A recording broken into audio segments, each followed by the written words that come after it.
নমস্কার সবাইকে, আমি শ্রেয়া। আশা করি আপনারা সবাই খুব ভালো আছেন। আমি চলে এলাম আবার একটা নতুন ব্লগ নিয়ে। আজকে বৃহস্পতিবার, তো এখানে আদি আজকে বেশ উঠে খেলতে আরম্ভ করে দিয়েছে এখানে কোটরটায়, যেটা ওর ফেভারিট প্লেস। আর আমি সকালে উঠে চা টা তো খেয়েই নিয়েছিলাম। আর ব্লগটা একটু দেরিতে, সকাল সকাল না স্টার্ট করে একটু দেরিতেই আজকে স্টার্ট করেছি। আর এখানে জামা কাপড়গুলো যে দিয়েছিলাম না, শুকিয়ে গেছে জানেন মোটামুটি। আবার রোদের তাপটা দিতে আরম্ভ হয়েছে, আবার গরম পড়েছে, বৃষ্টির দেখা আবার বন্ধ হয়ে গেছে। যাই হোক, আদি ওখানে খেলছে, আমি এই ফাঁকে মাছটা নুন হলুদ দিয়ে মেখে রাখবো। আসলে আজকে মুগ ডাল হবে সবার জন্য, তো দিদি বানাবে ওটা, তো ওই মুগ ডাল দিয়ে ওর হয়ে যাবে, তাই ডাল করার প্রয়োজন নেই। মাছটা খালি করলেই হবে। সবজি তো আগে থেকেই কাটা, মানে আগের দিন রাতেই তো কেটে রাখি, সেটা ফ্রিজ থেকে বার করে নিয়েছি। তো মাছটা করে নেব, তারপরে মাছটা মেখে রাখি, করব পরে। তারপরে ওকে চাউমিন দিয়ে, আজকে ব্রেকফাস্টে চাউমিন ছিল জানেন। তো ওকে একদিন একটু চাউমিন দিয়ে দেখেছিলাম, ও বেশ ভালো খায়। এবার চাউমিন বাচ্চাদের দেওয়া যায়, কোনো অসুবিধা নেই। তো ওই চাউমিনটাই ওকে দিয়েছিলাম ব্রেকফাস্টে আজকে। ও নিজেই টুকটুক করে, আমি খাওয়াচ্ছিলাম, কিন্তু সে ওর পোষাবে না, ও নিজে খাবে। আলু পেঁয়াজ যেগুলো না, ওগুলো একটু বেছে বেছে দিয়েছি, কেন ওগুলো মুখে পড়লে ওর ভালো লাগে না। তারপরে নিচে গেছিলো দাদু ঠাম্মির সাথে খেলতে, দেখুন দাদুর সাথে কেমন দুষ্টুমি করে। বেলুনটা ফুলাচ্ছে, সে ফুলানোর জন্য তস সইছে না, আগে নেবে। দাদুর সাথে বেলুন নিয়ে মারপিট করছে, খেলা করছে। এই আর দেখুন, এই বেলুনটা উড়ে চলে গেছে। ও একটু অন্ধকার অন্ধকার থাকলে না, ভাবে যাবে কি যাবে না। তারপরে ও গিয়ে টুক করে গিয়ে নিয়ে দেখুন তরবার তরবার করে আবার ঘরে ঢুকছে। যাই হোক, ওর দাদু তো এক প্যাকেট বেলুন সবসময় রেখে দেয়, একটা প্যাকেট শেষ হয়ে গেছে, তো এটা দ্বিতীয় প্যাকেট আবার কিনে এনেছে। দাদু আর নাতির খুনসুটি তো লেগেই থাকে সব সময়। বেলুনটা ফোলাতে যতক্ষণ দেরি, একটা স্পট থাকে বেলুনে, সেই স্পটে বারবার হাত দেয়, হাত দিয়ে না ওকে ফাটানোর চেষ্টা করে। সে কি করে, ফাটিয়ে ফেললে আবার সেই টুকরোগুলো নিয়েও ওকে ছোটো ছোটো বেলুন নাকি ফুলিয়ে দিতে হবে। কত আবদার, কত বায়না। যাই হোক, ওকে আমি নিচে সেটেল করে আমি ওপরে চলে এসেছিলাম, কেননা ওপরে তো আমার কাজের শেষ নেই। বেড টেড পরিষ্কার করে নিয়েছি ভালো করে। জানেন, মশারি এই ঘরের ওই ঘরের, দু ঘরের মশারি নোংরা হয়েছে, ভাবছি কালকে ধুয়ে দেব, মেশিনে দিয়েই ধুই আর কি। তো বেড টেড পরিষ্কার করে নিয়েছি, হাতে বেশ কিছুটা টাইম ছিল। তো আলমারি না, আলগা একটা উপর দিয়ে ধুলো পড়ে, দেখবেন ভালো করে মোছার দরকার হয়। তো সেইটাই মুছে নিচ্ছি, এখন আদিও নেই, তো মুছে টুছে নিয়েছি।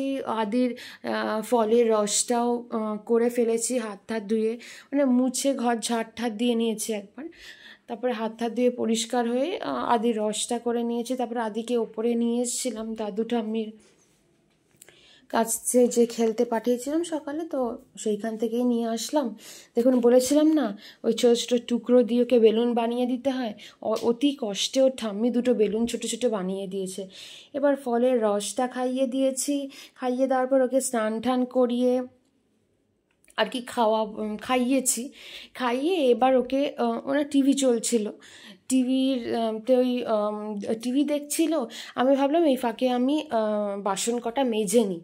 ও মা, মেজে ঠেজে এসে কি দেখলেন, ঘরে সব পুতুলগুলো ছুঁড়ে ছুঁড়ে ফেলে দিয়েছে, আর নিচে দাঁড়িয়ে দাঁড়িয়ে ও টিভি দেখছে আর মজা করছে। তো দুষ্টুমি তো চলতেই থাকে। তারপরে আমি নিজে পরিষ্কার হয়ে ওকে ঘুম পাড়াবো, একসাথেই শুই। আমি না শুলে তো সে বাবু শোবেন না, তো তাই জন্য বাসন টাসন মেজে একবারে সব ক্লিয়ার করে তারপরে শুই, আমিও একটু রেস্ট নিতে পারি। তো দেখুন কী সব বলছে, নিজের মনে রাইমস, আর আর গান করছে, কি যে গান করে ওই জানে। আপনার কেমন মানে ভাগ্যিস বোতলটা, ওয়াটার বটলটা স্টিলের, এত বাড়ি এত অত্যাচার করে না ওটার উপরে, মানে সে আর কি বলবো। আর নিচে ঠুকে ঠুকে নিচটা যেন ট্যাপ খাইয়ে দেয়। সে মানে মাটিতে বসে খেলছিল, তারপরে খেলনা নিয়ে এদিক ওইদিক, এই ঘর ওই ঘর ঘুরঘুর করছে। তো আমি এই ফাঁকে ওর বিকেলে মানে খেতে দেওয়ার আগে জামা কাপড়গুলো ভাবলাম ভাঁজ করে নিই, তারপরে ওকে খেতে দেব। তো সেইটাই করছি। আর গরমকাল তো দেখবেন পিঁপড়ে টিপড়ে হয়, যদিও তারে আমি না তারের দুটো এন্ডে লক্ষণ রেখা দিয়ে রাখি যাতে পিঁপড়ে তারে না বায়। সত্যি কাজ দেয়, এটা আমার মাসিমণি আমাকে বলেছিল, সত্যি কাজ দিয়েছে ওটায়, পিঁপড়ে টিপড়ে হয় না। তাও না জামা কাপড় তোলা ঠোলার সময় আমি ভালো করে ঝেড়ে নিই, বলা যায় না যেদিন ঝাড়বো না সেদিনই হয়তো দেখলাম। এবার বাচ্চা মানুষ, ওর কিছু হলেই মানে ভীষণ কষ্ট হয়।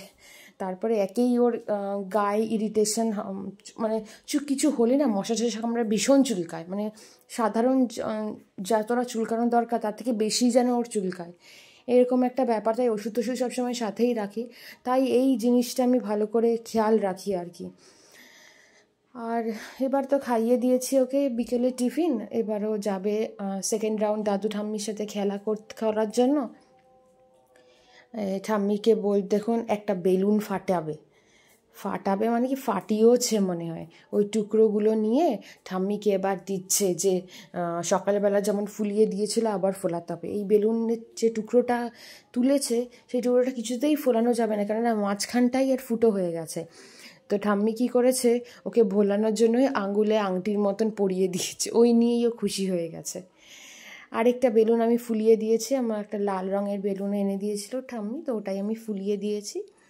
ওই বেলুনটা নিয়েই ও খেলছে, মজা করছে। বেলুন নিয়ে খেলতে বাবু খুব ভালোবাসে। দেখুন না, বারবার নিতে যাচ্ছে, বারবার স্লিপ খেয়ে যাচ্ছে হাত থেকে।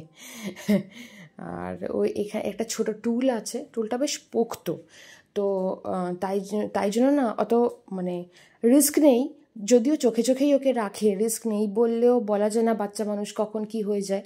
সবসময় চোখের সামনে থাকলে তবেই টুলটা দেয়, না হলে দেওয়া হয় না ওকে টুল। আর দাদু ঠাম্মি ওর সবসময় ওর কাছেই থাকে, ওটাই বারবার উঠছে আর জাম্প কাটছে। রেখে আমি উপরে এসে নিজের কাজটা ছেড়ে নিয়েছিলাম, টাইম মতন আবার ওকে নিয়ে আসলাম। আর ব্লগটাও এখানেই শেষ করবো।